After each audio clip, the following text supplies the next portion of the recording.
As we look at the calendar, we are 2 days away from the annual appearance of Punxsutawney Phil, who is quite possibly the only one capable of making our newscast seem credible. Maybe we should think about adding a weather segment. In the meantime, let's see if any of our characters have seen their shadow recently. Vail Resorts hires Frozone to replace snowmaking equipment. Honor students from The Ohio State University petition to have an Ohio pavilion added at Epcot, only to be informed that Ohio is not a country. Sorry, folks, I'm from Michigan. Go Blue. And in another piece of news from Central Florida, Cinderella comes up short in Demolition Derby. Visitors to an Orlando area county fair were treated to a surprise Saturday night, stunned to see that Cinderella had come down from the castle to join the annual Demolition Derby. Casting aside the gown and glass slippers for a fire suit and full-faced helmet, Cinderella rolled her carriage onto the dirt arena ready for action.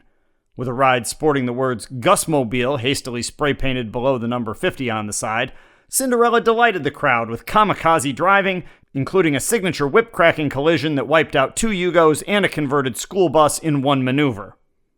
One by one, the smoldering competitors fell by the wayside, leaving only Cinderella and local drywaller Darren Thompson to battle it out for the win.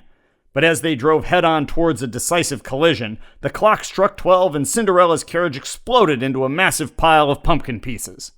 Clearly the loser, a disappointed Cinderella hurriedly congratulated Thompson. She declined to speak with the local newspaper, however, as she felt she could still salvage the night with a win if she got the remains of the pumpkin over to the pie baking competition before judging closed.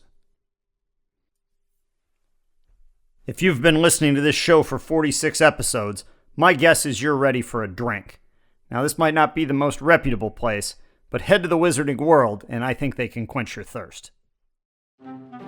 This is your friend, Mundungus Fletcher. If you've got your thirsty going, you need to come see me at my hot, new, magical malt mart, Hogsmeade Hooch. We've got all the deals.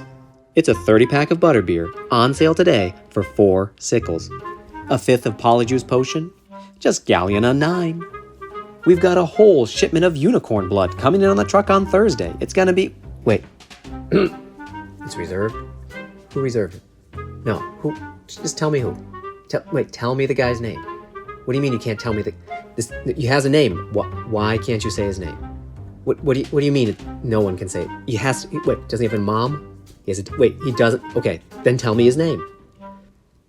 Oh. Never mind. Not available. Here at Hogsmeade Hooch, we've got potent potables from other worlds, too. I'm not just talking about Duff Beer, Homer. Just last week, Alice in Wonderland tried our new Drink Me Draft. She was already 11 feet tall before we could wedge her out the door with the jaws of life. Come on down. See us at our new location on Nocturne Alley. We've got the slickest liquor that magic can make, priced to move by your medicinal maestro Mundungus. It's Hogsmeade Hooch. Get yours today. And yeah, ID optional. We figure you'll just confound our clerks anyhow, so yeah, don't worry about getting carded. You'll of course recognize the voice of Ben Chaffee, who did our very first ad back in episode 1 for the Harry Potty toilet training books. Back in the saddle one more time now as Mundungus. Keep those magical elixirs on your vocal cords, Chaff. Now that we're hydrated, let's get back to the news with another beverage-related headline. Very small coffees offered at Tim Hortons' Here's a Who sale. Shere Khan declines guest spot on new season of Tiger King. And also in television news, an important recap from last night. Lost Boys square off with Merry Men. Game show viewers were treated to an exciting evening on ABC as an epic battle played out on Celebrity Family Feud between the Lost Boys and the Merry Men. Since being revived, the classic game show has pitted all realms of celebrity families against each other, from the Gronkowskis to a bunch of women from The Bachelor. Thankfully, that wasn't the same night. But this time it was Neverland versus Sherwood Forest as the Lost Boys battled a Robin Hood captain team of Merry Men.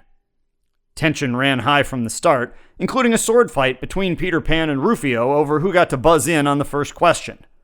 After a successful steal by Little John sent the Merry Men to play fast money, it was Friar Tuck who came up with a huge number 1 answer, picking Colonel Sanders over himself when Steve Harvey asked him to, quote, name a famous friar. With the win for charity, the Merry Men notch a rare victory for fairy tailors in the game show world, faring far better than when Jack and Jill had to play the Cliffhanger's mountain climber game on The Price is Right.